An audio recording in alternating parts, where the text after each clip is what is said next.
Assalamualaikum warahmatullahi wabarakatuh. Teman-teman, ketemu lagi di channel YouTube Bang Dana Tukang Buku. Kita teruskan lagi novel yang berjudul Oleh-oleh dari Suamiku karya Dwi Indrawati.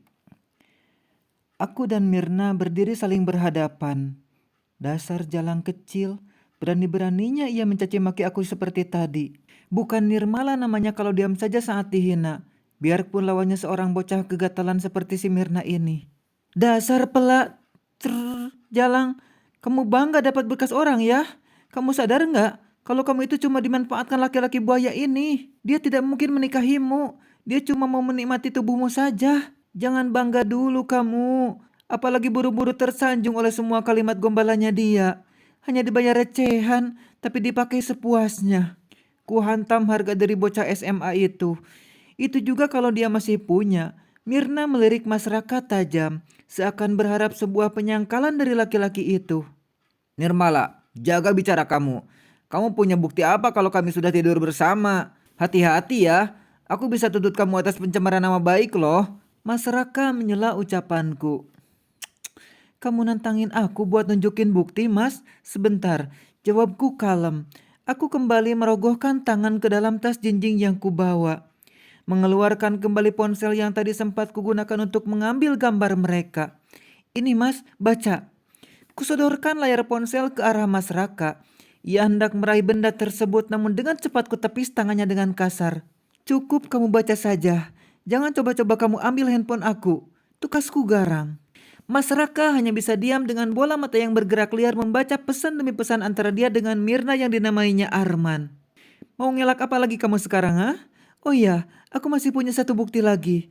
Kataku kembali merogoh tas setelah menyimpan ponsel dalam saku celana. Ku keluarkan sebuah bungkusan dalam kantong yang berisi celana dalam berenda warna merah di dalamnya. Terdengar hela napas terkejut dari mulut Mas Raka.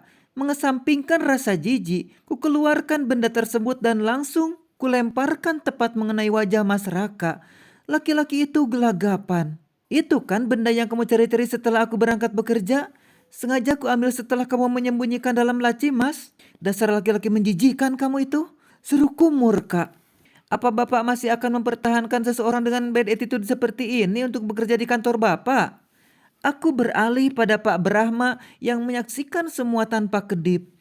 Bisa jadi dia shock karena disuguhi sesuatu yang tak pernah terlintas sebelumnya dalam pikiran. Lelaki itu kemudian menatapku, tapi bibirnya sama sekali tak mengucapkan sepatah kata pun. Bisa jadi bingung harus mengatakan apa, karena ini memang masalah rumah tangga yang berawal dari pekerjaan. Bu Nirmala, harap tenang dulu. Saya pribadi jujur sangat malu dan menyayangkan kejadian ini. Tapi sayang sekali, untuk melakukan pemecatan, kami sudah terlanjur teken kontrak.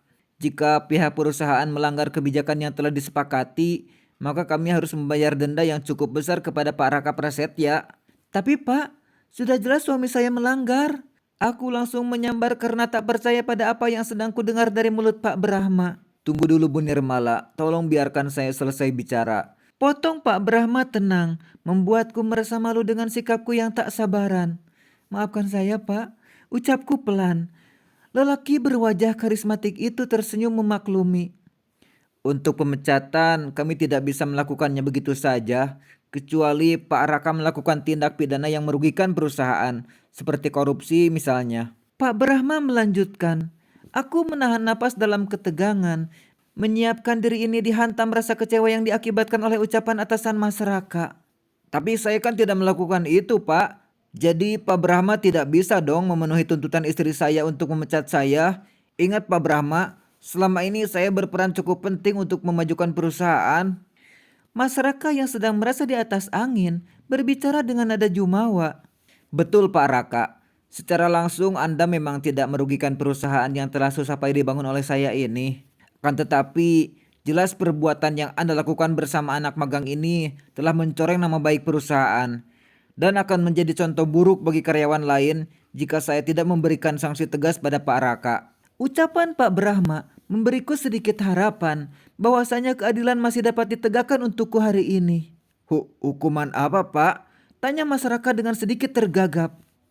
Pak Raka, atas perbuatan Bapak yang tidak terpuji, maka mulai hari ini jabatan Bapak saya turunkan. Tidak lagi menduduki jabatan sebagai general manager, tapi Anda saya tempatkan di bagian cleaning service. Cleaning service? Seru masyarakat seperti disambar geledek. Mampus. Rasain kamu, Mas. Aku menoleh ke belakang, di mana Mirna juga menampakkan keterkejutan yang sama dengan Mas Raka. Wajah gadis itu tampak pias. Entah terkejut atas keputusan Pak Brahma yang ekstrim, atau karena kecewa jabatan mentereng masyarakat telah dicopot oleh Pak Brahma, sehingga tentu saja pendapatan masyarakat turun drastis setelah ini. Kenapa harus cleaning service, Pak? Ijazah saya S2 loh. Ini sama saja pelecehan terhadap karir saya. Masyarakat terlihat panik. Namun hebatnya, Pak Brahma tetap terlihat santai dan tenang dalam menghadapi protes lelaki yang tak tahu diri itu. Ini adalah keputusan paling bijak yang bisa saya ambil. Jika Pak Raka keberatan, silakan saja mengajukan pengunduran diri, ujar lelaki itu kemudian. Puas sekali rasanya aku melihat wajah sok masyarakat saat ini.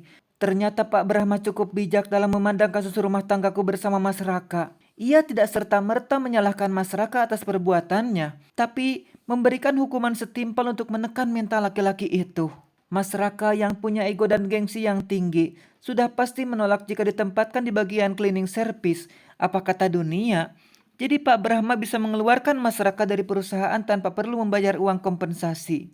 Cukup cerdas. Kembali aku menoleh pada Mirna yang tampaknya sudah mati beku di belakang. Hei kamu, berikutnya giliran kamu, bersiaplah, ujarku pada gadis itu, sembari menyunggingkan senyum termanis penuh sarkas padanya.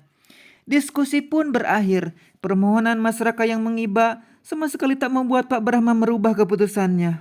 Bahkan ketika masyarakat menyembah di depanku untuk dimaafkan supaya Pak Brahma menarik lagi ucapannya pun sama sekali tak berguna. Tak ada gunanya kamu meminta maaf, Mas. Malam ini juga kamu angkat kaki dari rumah. Dan jangan pernah berharap kamu bisa menemui Kayla. Aku gak sudi anakku mendapatkan contoh buruk dari tingkah liarmu bersama pelacur itu. Perceraian kita segera aku urus. Dan kamu Mirna, mulai detik ini, laki-laki ini resmi menjadi milik kamu sepenuhnya.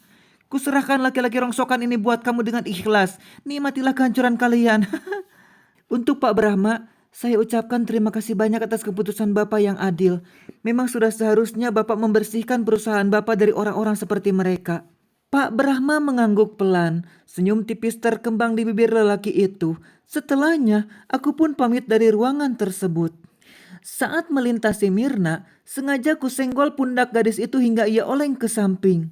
Dasar nenek rombeng, semoga kau dan anakmu mati saja. Desisnya yang langsung membuat darahku langsung tersirap ke kepala seketika. Berani-beraninya dia menyebut nama anakku dengan mulutnya yang kotor itu.